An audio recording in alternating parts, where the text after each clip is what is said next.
Qu'est-ce que le bonheur pour toi? Ah ben c'est, premièrement, ne pas trop se poser des questions. Pour moi, une des premières choses, c'est ne pas dépendre de qui que ce soit. Alors être heureux pour moi c'est quand même un aspect qu'on devrait développer tous les jours. Le fait de transcender mes fausses notes, ce que je vis par rapport aux relations, aux situations, mes soucis, mes angoisses. Et ça c'est quelque chose qui m'intéresse parce que sinon ma vie spirituelle n'aurait pas de sens. Ah ben j'étais pas beau à voir, j'allais d'hôpitaux psychiatriques en cure de désintoxication, voilà c'était ça ma vie, les tentatives de suicide, enfin voilà. C'est que mon niveau de ma paix, mon bonheur, mon bien-être ne soit pas dépendant des autres, des situations, parce que voilà, si j'ai un bon boulot, si je m'entends bien avec mon patron ou si dans ma famille tout le monde est en bonne santé, là je suis heureuse, le jour où ça va pas, je serai plus heureuse, tu vois. Donc ce que je cherche moi en tout cas, c'est vraiment une stabilité, que ce soit pas juste un état futur avec plein de si, mais vraiment c'est un état intérieur, c'est un bien-être intérieur et qui ne varie pas en fonction de ce qui est à l'extérieur. C'est une stabilité. Sinon, je pourrais parler de moments de joie ou autres qui sont limités, qui sont éphémères. Le bonheur, c'est vraiment quelque chose de stable et qu'on retrouve à l'intérieur de soi. Je me dis surtout, le bonheur, c'est pas les autres qui vont nous l'apporter. Ouais. Ok, il y a une situation qui m'ennuie, qui me gêne, qui me tracasse, qui me fait peur. C'est de me dire, mais j'ai la capacité de dépasser cette situation. J'ai la capacité de trouver en moi les ressources qui vont me permettre de me transformer et vraiment d'aborder la situation avec, comme un jeu, avec légèreté, avec contentement et d'avoir justement cette satisfaction à la fin de la journée de me dire « Ah, ça c'est bien, j'ai changé quelque chose en moi, j'ai compris quelque chose en moi et je sais comment m'y prendre. » Le contentement est quand même quelque chose que j'ai trouvé et qui me permet de me satisfaire de ce que les événements m'apportent. Il me semble que je me rapproche, en tout cas j'apprends à me connaître et j'espère bien que c'est pas fini. Et ce que je découvre de moi n'est pas toujours reluisant, loin de là, mais j'essaie d'accepter. Et je trouve que partir à la découverte de soi-même, c'est une aventure absolument incroyable. Moi j'ai eu des surprises. Quand il y a quelques années je prétendais que je n'avais jamais de colère, rien qu'en le disant ça monte là. Donc tout ça c'est... Mais j'essaie de le prendre avec... J'essaie de me donner de l'amour parce que Dieu sait si je me suis martyrisé pendant longtemps. Là j'essaie de m'aimer. Personnellement pendant longtemps j'ai pensé que le bonheur n'existait pas et je n'étais pas heureuse. Et je savais pas trop pourquoi, mais je pensais que ça n'existait pas. Que la barre était mise trop haute, que c'était un concept en fait, un peu inaccessible. Et puis un beau jour, je me suis aperçue que c'était beaucoup plus simple que ça et qu'il s'agissait en fait d'un certain alignement intérieur avec soi-même, de se rendre compte que, comme tu le disais, finalement c'est pas les autres qui vont nous apporter quelque chose, ni une situation, ni une réussite sociale, etc. Mais c'est beaucoup plus un alignement intérieur, une prise de conscience de ce que je suis et du coup de ce que je porte en moi qui peut également apporter quelque chose aux autres.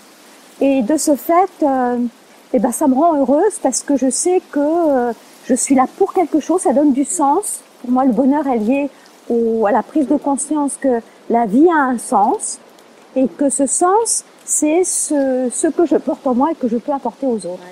C'est-à-dire que, d'accord, il y a ce concept de se réaligner tout ça, mais il faut qu'on puisse le vivre.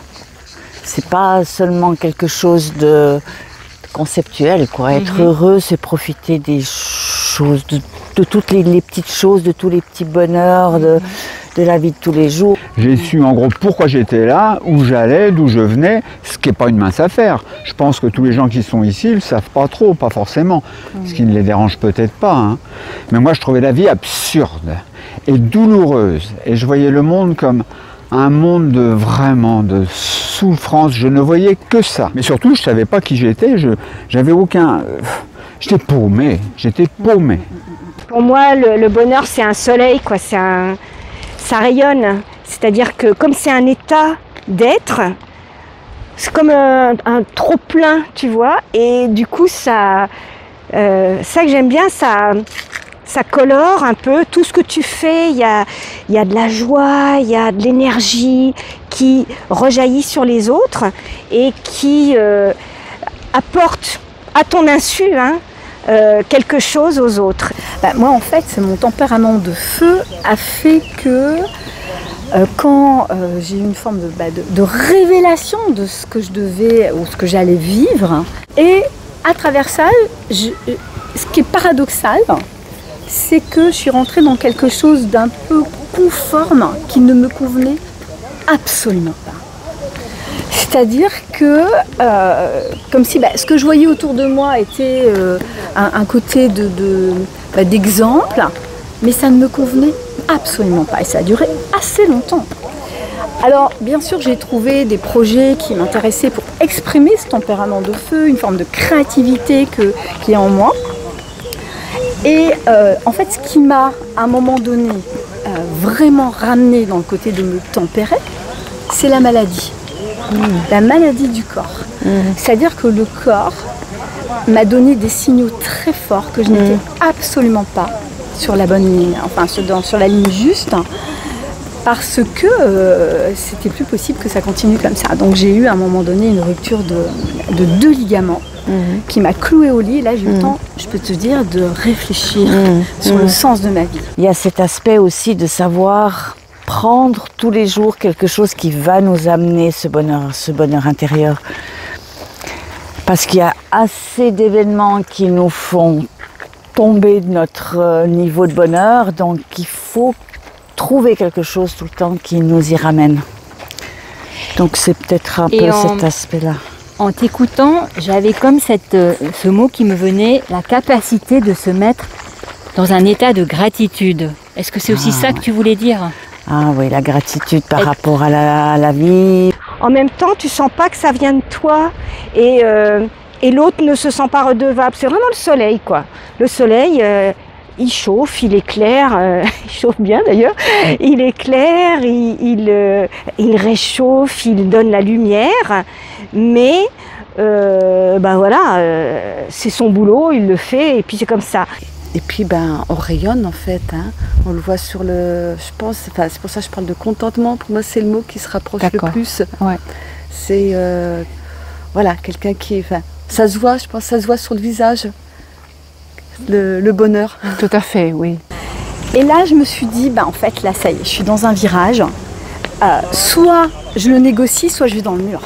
Parce que je suis en train de tuer ma nature profonde, tu vois, ça me fait monter les larmes aux yeux parce que c'est, tu vois, c'est une façon de vraiment de mettre de côté sa nature à un prix dirais-je, de servir, mais pas à ma patte en fait. Et donc cette rupture de ligament, parce qu'en fait c'était la cheville droite, et c'est une décision que j'arrivais pas à prendre, eh bien ça a été à un moment donné de changer d'orientation. Et de me former justement en tant qu'hypnothérapeute, de faire vraiment quelque chose qui me, comme on dit, qui me fasse kiffer, quoi, qui fasse que j'aime ce que je fais. Et en fait ça m'a permis, je pense, non forcément de tempérer, parce que je crois que j'ai toujours ma nature de feu, mais en tout cas d'être alignée avec moi-même. Parce que le problème, c'est quand j'étais conforme, j'étais, comme on dit, à côté de mes pompes. C'est-à-dire que je n'étais pas dans mon rayonnement. Et là, je ne dis pas que je suis plus dans mon rayonnement, mais en tout cas, je me sens bien dans ma peau. Et donc là, ça a été, on peut dire, une première renaissance. Oui. Et après, tu as encore eu un chemin chaotique, qui n'a pas été si facile, en fait, chaotique. Ah, c'est le moins qu'on puisse dire. Et ça a été quoi ta deuxième renaissance ? Ça a été quand j'ai arrêté de prendre tous les machins que je prenais sous différentes formes et que je n'ai plus aucun filtre, aucun substitut pour ressentir la vie telle qu'elle est. Voilà. Donc là, je suis vraiment moi-même. Hein. Donc tes émotions, elles sont à fleur de peau. C'est ça, je ne suis qu'un paquet d'émotions.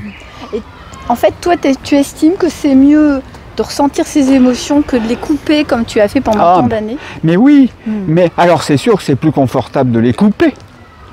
Parce que les émotions, quand c'est de la joie et tout, j'adore ça, c'est encore. Mais la plupart du temps, c'est j'ai pas envie, j'ai peur, j'ai pas confiance en moi, à quoi bon, foutez-moi la paix. C'est ça, hein. Mais c'est passionnant. Et quelque part, je pense que si on avait tous une conscience, comme tu dis, un peu aiguisée de cet alignement et qu'on l'incarne, là, naturellement, il y a un rayonnement et ouais, c'est contagieux. Les autres, d'ailleurs, c'est une présence qui attire. Je me dis, si chacun et chacune fait cette démarche, d'être aligné, de se poser des questions de sens, plutôt que d'être conforme à quelque chose d'extérieur, parce qu'en fait, la spiritualité, c'est quelque chose qui vient de l'intérieur vers l'extérieur. Et si je continue à être sous influence, comme avec les injonctions parentales, les injonctions de la société, je suis à côté de moi-même. Et j'aime bien une expression, tu sais, des fois quand on dit, quand on est en colère, qu'on est hors de soi. Pour moi, la spiritualité, c'est justement être en soi et non plus être hors de soi-même. Donc ça, c'est ce que j'apprends encore. C'est à la base d'une écoute profonde de mes souhaits. Est-ce que, voilà, qu'est-ce qui est juste pour moi et comment je mène ma vie et comment j'y donne du sens. Aujourd'hui, on peut tout dépasser. C'est vraiment cette force intérieure, cette intériorité, ces moments d'introspection, de se retrouver avec soi-même. Je me rends compte que j'étais pendant très longtemps dans l'action, qui finalement déséquilibrait un petit peu ma vie. Je pense que j'étais poussée par l'action parce que je voulais prouver que j'étais capable, que j'étais là, que je voulais faire plaisir, je voulais faire en sorte que les choses avancent. Et je me suis rendu compte à un moment donné que quelque part, je n'étais pas vraiment heureuse dans ma vie parce qu'il n'y avait pas cet équilibre. Il y avait trop d'action, il y avait trop de choses, trop de monde, trop de dispersion. Mais si, j'y crois quand même, la notion de dire on va passer au travers de tout un tas de choses et moins on va se sentir prisonnier des événements, des contraintes extérieures, plus on a chance de bien les passer, quoi. On pense toujours que c'est à eux, ils sont pas gentils avec moi, c'est de leur faute, etc.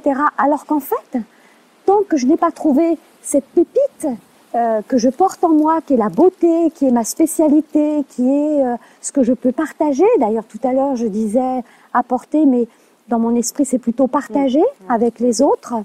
Eh bien, j'aurai toujours des conflits. Et dès qu'on me dira quelque chose, je le prendrai mal. Et je ne peux pas être heureuse dans ces cas-là. Je ne peux être heureuse que si je suis bien intérieurement et ça devient, comme tu le disais, communicatif.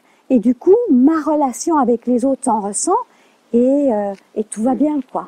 Alors, c'est vrai que on pourrait dire l'apprentissage de toute une vie parce qu'on sait bien que il y a encore des éléments, quoi, on pourrait dire des blessures ou des points faibles, ou quand on appuie, on se sent susceptible et du coup, on a envie de réagir. Mais progressivement, qu'il y a cette plénitude. J'ai vécu une situation, un événement il y a quelques années où j'ai vécu une forme de harcèlement au travail. Et en fait, je me suis rendu compte, et j'en ai beaucoup souffert, intérieurement. Donc, mais la très bonne chose, c'est que ça m'a obligée à vraiment me regarder et je me suis rendu compte que j'étais dans le souci de vouloir plaire aux autres. Et j'avais lu les 4 accords Toltec et une des phrases qui a été pour moi l'amorce de la compréhension de beaucoup de choses, c'est le fameux verre de poison. Quelqu'un te tend un verre de poison à travers son attitude, donc qui va te heurter, qui va te faire mal. Soit tu prends le verre de poison et tu t'empoisonnes avec ce que l'autre te donne, soit tu dis à l'autre non, ton verre de poison, je n'en veux pas. Et j'ai décidé de ne pas prendre le verre de poison. Et là, ça m'a fait comprendre à quel point j'étais dépendante du regard de l'autre, de la vie des autres. Peu importe ce qui se passe, rien ne peut m'affecter à partir du moment où moi je sais qui je suis, d'où je viens et que en fait finalement on est tous dans le même bateau, on vit tous nos expériences et que les aléas font que quelque part et les situations que l'on traverse et que les épreuves sont nécessaires pour grandir. Il y a ça aussi qui rentre en ligne de compte en fait et que ce que l'on peut percevoir comme problématique, comme problème, comme malheur, en fait, en se disant qu'en changeant de perception, de point de vue, de vision, tout simplement, de se dire mais en fait ce sont les cadeaux. Mais tout n'était pas réglé, heureusement d'ailleurs. Je ne suis pas devenu une espèce d'être éthéré, parfait du jour au lendemain. Quelle horreur! Pour moi, le travail de transformation, il est génial. Mais c'est un parcours du combattant. Et heureusement que ça ne se fait pas en un claquement de doigts. Pourquoi moi et pas les autres? Ça se mérite ce truc, à mon avis.